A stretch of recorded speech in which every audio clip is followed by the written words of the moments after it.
Okay, again, as a reminder, it's just Ellie and his dad at this point. He knows his mother and his little sister are gone. His two older sisters were separated. He's reunited with them after the war. But he and his father have been moved to Buna, which is this part over here, so that they can now work. They've been assigned jobs.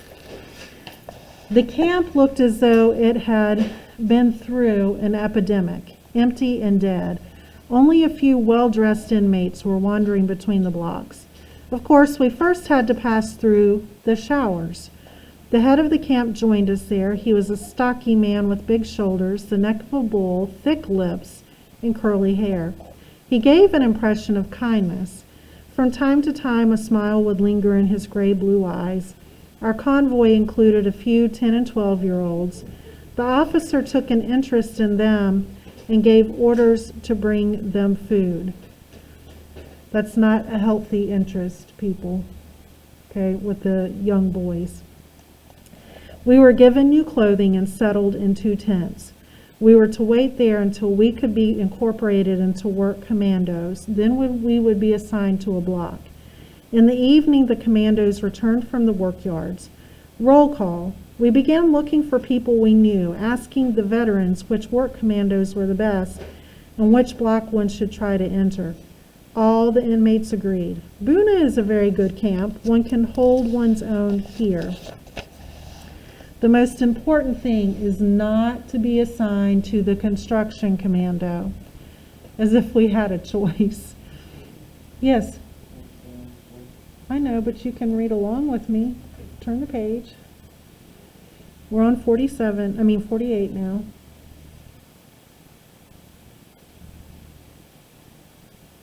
You're not on page 48. We're at the top. Our tent leader was a German, an assassin's face, fleshy lips, hands resembling a wolf's paws. The camp's food had agreed with him. He could hardly move, he was so fat. Like the head of the camp, he liked children. Immediately after our arrival, he had bread brought for them, some soup and margarine. In fact, this affection was not entirely, look at that vocab word, altruistic. There existed here a veritable traffic of children among homosexuals, I learned later. He told us, and they're talking about among the German soldiers here. He told us, "You will stay with me for 3 days in quarantine. Afterward, you will go to work. Tomorrow, medical checkup." One of his aides, a tough-looking boy with shifty eyes, came over to me. "Would you like to get into a good commando?" "Of course, but on one condition. I want to stay with my father." "All right," he said, "I can arrange it for a pittance. Your shoes. I'll give you another pair." So everything in camp became a bargaining tool to try to survive another day, get a little more bread, get a little more soup. I refused to give him my shoes. They were all I had left. "I'll also give you a ration of bread with some margarine." He liked my shoes. I would not let him have them. Later, they were taken from me anyway, in exchange for nothing that time. The medical checkup took place outside, early in the morning, before 3 doctors seated on a bench. The first hardly examined me. He just asked, "Are you in good health?" Who would have dared to admit the opposite? On the other hand, the dentist seemed more conscientious. He asked me to open my mouth wide. In fact, he was not looking for decay, but for gold teeth. Those who had gold in their mouths were listed by their number. I did have a gold crown. The first 3 days went by quickly. On the 4th day, as we stood in front of our tent, the capos appeared. Each one began to choose the men he liked. You. They pointed their fingers the way one might choose cattle or merchandise. We followed our capo, a young man.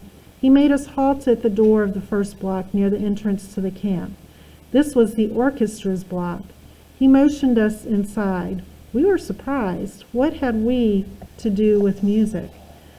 The orchestra was playing a military march, always the same. Dozens of commandos were marching off in step to the workyards. The capos were beating the time. Left, right, left, right. SS officers, pen in hand, recorded the number of men leaving. The orchestra continued to play the same march until the last commando had passed. Then the conductor's baton stopped moving and the orchestra fell silent. The capo yelled, "Fall in!" So a lot of times at the camps, they would have orchestras made up of some of the prisoners who knew how to play instruments. It was, again, a psychological tactic to keep people calm. And during the marching, it would keep people in step. We fell into ranks of 5 with the musicians. We left the camp without music, but in step. We still had the march in our ears. Left, right, left, right. We struck up conversations with our neighbors, the musicians. Almost all of them were Jews. Juliak, a Pole with eyeglasses and a cynical smile and a pale face. Louis, a native of Holland, a well-known violinist. He complained that they would not let him play Beethoven. Jews were not allowed to play German music. Hans, the young man from Berlin, was full of wit. The foreman was a Pole. Franek, a former student in Warsaw. Juliak explained to me, "We work in a warehouse of electrical materials not far from here. The work is neither difficult nor dangerous. Only Eidik, the capo, occasionally has fits of madness, and then you'd better stay out of his way." "You are lucky, little fellow," said Hans, smiling. "You fell into a good commando." 10 limp minutes later, we stood in front of the warehouse. A German employee, a civilian, the Meister, came to meet us. He paid as much attention to us as would a shopkeeper receiving a delivery of old rags. Our comrades were right. The work was not difficult. Sitting on the ground, we counted bolts, bulbs, and various small electrical parts. The capo launched into a lengthy explanation of the importance of this work, warning us that anyone who proved to be lazy would be held accountable. My new comrades assured me, "Don't worry, he has to say this because of the Meister."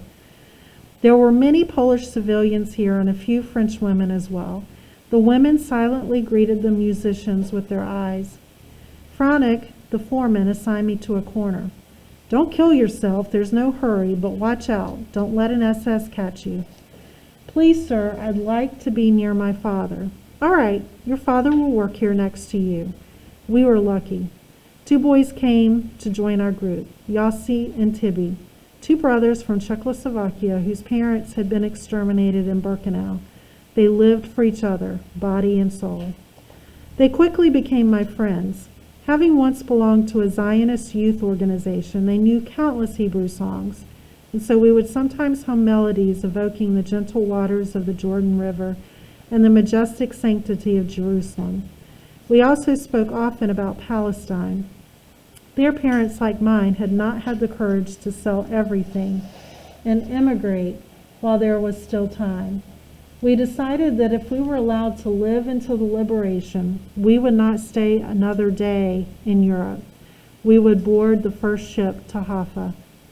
Still lost in his Kabbalistic dreams, Akiba Drumer had discovered a verse from the Bible which translated into Numbers made it possible for him to predict redemption in the weeks to come.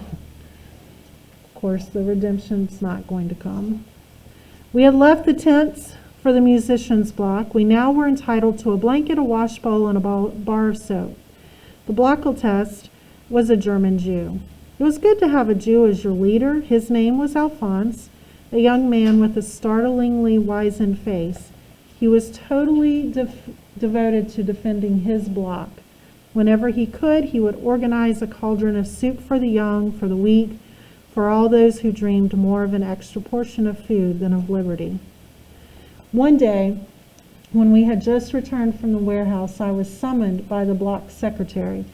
A7713, remember as the Jews were brought into camps, they were given a tattoo with their number. They were never called by names. That made it very impersonal.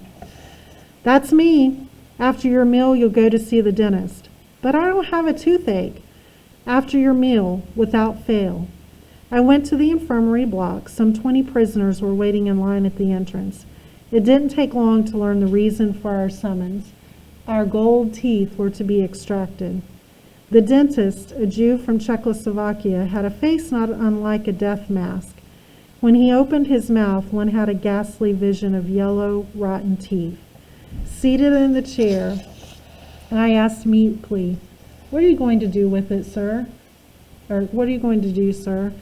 "I shall remove your gold crown, that's all," he said, clearly indifferent. I thought of pretending to be sick. "Couldn't you wait a few days, sir? I don't feel well. I have a fever." He wrinkled his brow, thought for a moment, and took my pulse. "All right, son, come back to see me when you feel better, but don't wait for me to call you." I went back to see him a week later. With the same excuse, I was still not feeling better. He did not seem surprised, and I don't know whether he believed me, yet he most likely was pleased that I had come back on my own as I had promised. He granted me a further delay. A few days after my visit, the dentist office was shut down. He had been thrown into prison and was about to be hanged. It appeared that he had been dealing in the prisoner's gold teeth for his own benefit. I felt no pity for him. In fact, I was pleased with what was happening to him. My gold crown was safe. It could be useful to me one day, to buy something, some bread, or even time to live. At that moment in time, all that mattered to me was my daily bowl of soup, my crust of stale bread. The bread, the soup, those were my entire life. I was nothing but a body, perhaps even less, a famished stomach. The stomach alone was measuring time.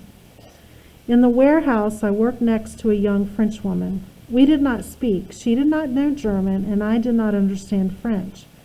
I thought she looked Jewish, though she passed for Aryan. She was a forced labor inmate. One day, when Idek was venting his fury, I happened to cross his path. He threw himself on me like a wild beast, beating me in the chest, on my head, throwing me to the ground, picking me up again, crushing me with ever more violent blows, until I was covered in blood. As I bit my lip in order not to howl with pain, he must have been mistaken my silence for defiance, and so he continued to hit me harder and harder. Abruptly, he calmed down and sent me back to work as if nothing had happened, as if we had taken part in a game in which both roles were of equal importance. I dragged myself to my corner. I was aching all over. I felt a cool hand wiping the blood from my forehead. It was the French girl. She was smiling her mournful smile as she slipped me a crust of bread. She looked straight into my eyes. I knew she wanted to talk to me, but she was paralyzed with fear. She remained like that for some time, and then her face lit up, and she said, in almost perfect German, "Bite your lips, little brother, don't cry. Keep your anger, your hate for another day, for later. The day will come, but not now. Wait, clench your teeth, and wait." So who was this girl? Really? Well, it says at the beginning, I often worked next to a young French woman. But it says here at the end, her face lit up and she said in almost perfect German. Not his sister. No, his mom's gone. Well, it says at the beginning on page 52 at the bottom, she did not know German and I did not understand French. And then he says, I thought she looked Jewish. Correct. So she's in the work camp, but not as a Jewish prisoner. She's there as just a laborer. They probably felt like since she was French and she was young, that she was supporting the French resistance, and so she would go to the work camp, but she's not there as a prisoner, if that makes sense. Many years later in Paris, I sat in the metro reading my newspaper. Across the aisle, a beautiful woman with dark hair and dreamy eyes. I had seen those eyes before. Madam, don't you recognize me? I don't know you, sir. In 1944, you were in Poland, in Buna, weren't you? Yes, but you worked in a depot, a warehouse for electrical parts. Yes, she said, looking troubled, and then after a moment of silence, wait, I do remember. Idek the capo, the young Jewish boy, your sweet words. We left the metro together and sat down at a cafe terrace. We spent the whole evening reminiscing. Before parting, I said, may I ask one more question? I know what it is. Am I Jewish? Yes, I am. From an observant family. During the occupation, I had false papers and passed as Aryan, and that was how I was assigned to a forced labor unit. When they deported me to Germany, I eluded being sent to a concentration camp. At the depot, nobody knew that I spoke German. It would have aroused suspicion. It was imprudent of me to say those few words to you, but I knew that you would not betray me. So he actually sees her after the war while he's in France. Another time we were loading diesel motors onto freight cars under the supervision of German soldiers. Idek was on edge. He had trouble restraining himself. Suddenly he exploded. The victim this time was my father. You old loafer, he started yelling, is this what you call working? And he began beating him with an iron bar. At first, my father simply doubled over under the blows, but then he seemed to break in two, like an old tree struck by lightning. I had watched it all happening without moving. I kept silent. In fact, I thought of stealing away in order not to suffer the blows. What's more, if I felt anger at that moment, it was not directed at the capo, but at my father. Why couldn't he have avoided Idek's wrath? That was what life in a concentration camp had made of me. Frantic, the foreman, one day noticed the gold crown in my mouth. Let me have your crown, kid. I answered that I could not, because without that crown I could no longer eat. For what they give you to eat, kid? I found another answer. My crown had been listed in the register during the medical checkup. This could mean trouble for us both. If you don't give me your crown, it will cost you much more. All of a sudden, this pleasant and intelligent young man had changed. His eyes were shining with greed. I told him that I needed to get my father's advice. Go ahead, kid, ask, but I want the answer by tomorrow. When I mentioned it to my father, he hesitated. After a long silence, he said, no, my son, we cannot do this. He will seek revenge. He won't dare, my son. Unfortunately, Frantic knew how to handle this. He knew my weak spot. My father had never served in the military and could not march in step. But here, whenever he moved from one place to another, it was in step.